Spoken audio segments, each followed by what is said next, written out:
So let's listen to some analysis on this now. Professor Magnus Bakul is an economic and business strategist. He's a former economic advisor to former President Olusegun Obasanjo as well. And then virtually, we're joined by the Social Democratic Party presidential candidate, who's also an analyst, Mr. Adewole Adebayo. Welcome, gentlemen. Prof, you've listened to the labor unions. You've also listened to the explanation, sort of in details, by the special advisor on media and publicity to the president. Are you satisfied with this 5 billion naira initiative of the federal government? Well, thank you. First of all, very happy to be on your show. Terry, you do a good job. Let's say right away, I mean, listening to the two parties, so to speak, and they're both speaking from their respective perspectives, and I think that jury did a pretty good job trying to articulate, the position of the government at this time. And I understand the part of labor. I mean, they're looking for more, and they should. But I think that from what I heard the labor president say, I think that there's common ground. I think that he's prepared to work with the committee, he said. So that's good. And the thing is that there is no magic wand. There is nothing magical that the government can just do to correct the problems of decades that we've had in the country. So first of all, I'm happy. I think I congratulate the administration, for scrambling to do what they've tried to do, as staggering as it is in the way that they're going. But nevertheless, they're doing some things. They're getting some things done. The idea of 5 billion, I mean, it could have been 3 billion. It could have been 1 billion. It could have been 50 billion. But I suppose it's in the context of what they have per state. And I think it's a pretty good step. I think it's something positive. And whatever is given to the people, you take it. But it is not something that essentially satisfies the very difficult conditions and situation that we're in.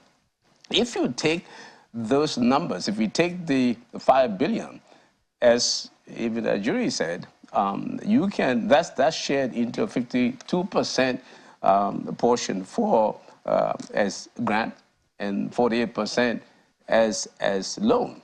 Now, if you do further analysis with that, what you find is that essentially the federal government provides 5 trucks, and the states are to provide 152 trucks of rice, for the people. The 152 trucks of rice come from the 5 billion. Now, simple math of looking at 100,000 bags that states are supposed to buy from this 5 billion, then gives you somewhere like 104,000 bags of rice. And that essentially, if you do the numbers using 5 persons per household, you will get about 50 days of consumption if you get 104,000 households per state taking advantage of this. I know that the math is a little nebulous here, but the important thing is that it lasts only for a while. So then what happens here is that then you have the 48% that is a loan that has to be paid back. But if you do the math, once again, you find that you spend about 4.3 billion naira on this purchase of rice, of 100,000 bags of rice.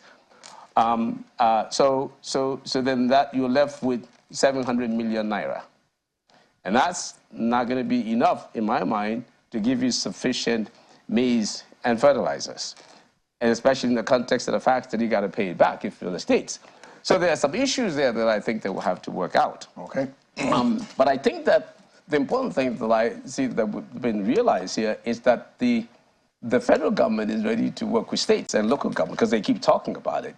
It's the modalities that's the issue. Now, they have to find a way that, because you see the labor doesn't seem to trust the state and local government. And then there's also the concern as to the contributions of the state governors as well. I mean, you've seen in recent times, if just a couple of state governors have gone ahead to initiate their own stuff, yes. palliatives, but the others have practically kept coming cap in hand. So let me talk to Mr. Adewole Adebayo now. Are you concerned about the timing of this intervention? For many, it's been 3 months since subsidy was removed based on the announcement of the president, and some question why this is coming at this time. Is the timing okay or not? Everything is off, not just the timing. The question is, what are we discussing here? Are they discussing governance? Are they discussing running the economy? Are they discussing poverty alleviation? Are they discussing industrial disputes? Are they discussing the fallout of the removal of subsidy? So these are endless discussions. I hope this is not how they are going to do the next 4 years. There should be clarity. There should be agencies. If you are dealing with poverty, Dr. Parker used to run NAPEC, National Agency for Poverty Eradication and program, whatever it is, or policy at that time, for President Obasanjo's government. That's where you have Keke NAPEP and all those things. That was a little systematic an approach to it. I'm not sure it met the target, but that was, at least, there was an agency coordinating government investment in that subset of the social sector. So now, on whose behalf is Labour talking? Is Labour talking on behalf of its members, a member of the LNC and the TUC, or is he talking about on behalf of 1.3 million Nigerians who are in extreme poverty and for whom there is the governor of the state, whom they've elected to govern them in their state? So the government is representing those people too. Are you talking in terms of local government chairmen, 774 of them, or the councillors who live with the poor? So what I see here is just bickering, where the policy is not clear, there's no white paper. All of these things are made by announcements. And I don't think it's how we run government in 2023. We didn't even run government like this in 1953. So I think what the government needs to do is articulate its program for poverty eradication or alleviation, if you want to go that way, and make a case for it. Let's see the blueprint, let's see the white paper, let's see what they are doing. And let them set targets, budget, you can monitor that. When they are dealing with how to handle the impact of fuel subsidy, there are 3 ways they can handle it. One, they can look at providing alternative fueling, which is CNG that they're talking about. It is interesting that the first CNG plant that was supposed to convert vehicles to the use of compressed natural gas was actually commissioned by Governor Tinubu, as it then was, in Lagos. So if you send your reporter to number 8, Rustin Road, which is called Ojoman Road in Lagos now, you will see a flag with the name of Bola Ahmed Tinubu, Governor of Lagos, commissioning that time, about 22 years ago or thereabouts. So when you have that kind of situation, it shows to you that the method they are trying to use now, if they are focusing on that, you could get 1 million conversions to CNG in 1 year. If that's what you want to focus on, then you have to come out, make a program for it, and there will be these CNG stations. And the first example you will show is, has the government itself converted its own vehicle to CNG? So if the government is still running on petrol and is pushing CNG, that's a problem. So I don't want to come here and be unfair to anyone, but their message is not clear. So if you are just, I don't want to be an arbiter between Labour and the government, because both Labour and government agreed during the campaign that they were going to remove subsidy. Okay. And there was no program on the part of the government dealing with systematically, this is the number we have now macroeconomically for transport costs, for other input costs. If we remove the subsidy, this is where the number will go to. And if we are going to intervene, this is the amount of money. There's no plan like that. Labour, that was jumping after some political party who also said they want to remove subsidy. If you ask Labour today, what is their own plan? They didn't give it to that political party, and they don't have it now. Other than let us increase minimum wage, let us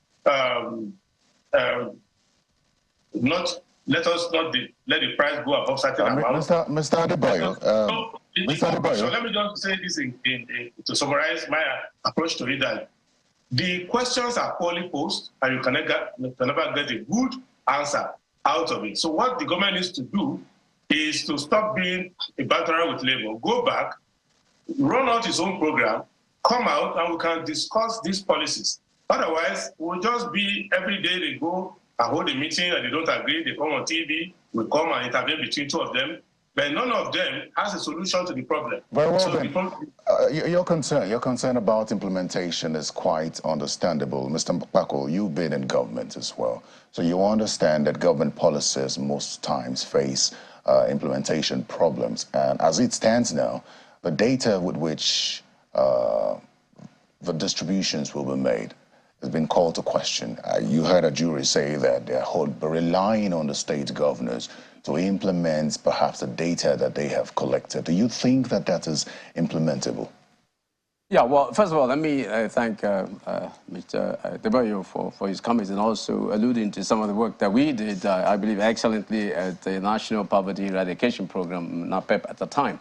But to come to your question, I think that they need to go find a different way of collecting the data on poor people. If you look at this issue of distribution of rice, I'll be hard-pressed to find how they distribute it. How do you find 104,000 households by state, given the sort of data that I believe the states have at this point? I think that some of the data that we have may have been politically skewed, and I think that there are very transparent ways of getting data. We know there are some methods that we ourselves use when I was at NAPEP, where people collect the data at the village level, and it's transparent, and I won't have time now to go into it, but I can tell you right away, but there is an apolitical way of collecting the data transparently. I have tried to mention this to a couple of states that have attempted to reach me on this, and I think that they can do it, but I think that they need a new register, that is transparent, that is done properly, that people can believe. That's the problem that Labour has. That's the problem that people have, not trusting the data that they have, the register that they have. So I think it would do well for this administration to try to find a good way to try to do that. I believe that they can do. They have time to do it. The method that I have in mind, you could get that register done in at most 3 weeks. You could do it in 2 weeks. It's pretty simple and straightforward. But I want to say that in light of what Mr. Adebayo was saying, I commend this administration, not a spokesman for the administration, but I commend it on, in the first place, appointing a minister for poverty alleviation. This is really, in fact, I give my kudos to the president for this, because something I've been demanding for a long time. It was amazing that we scrapped the National Poverty Eradication Program when poverty is the #1 issue that all of Africa faces. So I commend the president for that. And so in line with what Mr. Adebayo was saying, I think that what we're looking at right now are palliatives, temporary issues. I don't believe that this is the method that the administration is going to be using for the next 4 years. If that's the case, it would be a very deficient way of pursuing a program of transforming the economy and causing the country to start to experience very strong economic growth and development. I think that because we have a poverty alleviation program, I'm hoping that, and I think we've got the right person in there too, Dr. Beda Edu, in the sense that she is a human capital person. It is, and I say this everywhere, the #1 reason you have poverty anywhere is because of the deficiency of human capital. She's been working in the area of health. She understands the matter of education, the acquisition of skills. So going forward, long term, we need to be able to train our people to be able to produce the goods and services that the people of the world want. The problem we have with the exchange rate today, basically, the core of the problem that facing the country today is that we cannot produce goods and services that the people of the world want. The only thing that we ship out, for which we get dollars, is crude oil. And you can't survive just on that. So the administration has to hunker down to understand that what they're doing now is just mere palliatives. This is a temporary thing. As I just said, the relief that they have for the people now will last at best 2 months. So after that, what next? So we got to go back to the drawing board. So I think we got to get right away to the fact of recognizing that human capital development is the way. We got to train our people on how to produce goods and services. Now, on the issue of CNG, I have been preaching CNG for the longest time. You can use CNG to power homes and workplaces. You can use it not only for vehicles, but I'm happy that the administration is focusing on vehicles. The administration cannot do it by itself, though. And I think I was happy to hear from my jury that they're going to be doing it in collaboration with the private sector. I think that also more research has to be brought into the picture at universities. There has to be this that I call a gap: the government, academia, and the private sector. We got to get these guys together to solve the problems of the nation. One thing that the federal government has not been able to do that well over time is to bring people together to solve problems, especially involving the private sector and involving universities. The federal government often thinks that they can do it by themselves, but I know that they cannot. And so if we pursue this thinking that we're just going to go through SMEDA, we're going to go through such and such agency and get it done, I don't believe that that's going to work. Right. I think we got to be able to use the private sector, use academia, and if we do so, I think we could do pretty Very well, then let's wrap the conversation up with Mr. Adebayo now. Listening to the spokesperson of the president, he talked about how encouraging how encouraging it would be if with the 52% loan and 48% grant for the state governments to ensure the implementation of this. Do you think that this is encouraging enough with regard to how monitoring the process and ensuring that it is implemented to the letter, because the governors know that they have to repay the loan? You see, it's their own method. That's the method. It's the breadth of their thinking. But if you look at our governance, each time we try to intervene in problems, we don't even go back to the method used successfully in the past. Look at Shagari. When we had problems of dealing with the crisis of the collapse of our currency, the collapse of our oil earnings, there was an agency set up by Shagari for national supply. What they did was to create a system, even though they were much criticized at that time, but they created a system where prices of essential goods fell generally. This idea of hand-me-down, where you go and give somebody one mudu of rice, one cup of, it is not sustainable. What the government needs to do, all of them combined together, all the government at 3 levels, is come up, create a certain fund, and go out and deal with how to bring the prices down. Secondly, if you look at, we don't have enough supply of rice in the country. We don't have enough supply of these grains. That's why the prices are high, demand and supply. Now, when the government is now intervening and buying for a specific number of people, you are raising prices for the others who are not covered by that program. It is better for you to at least be at the level where Shagari was with national supply and then improve on it with local production.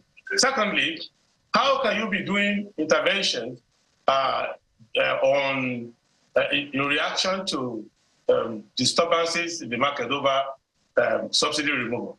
And what you are doing is inferior to Shopi. Time really does fly, Mr. Adebayo.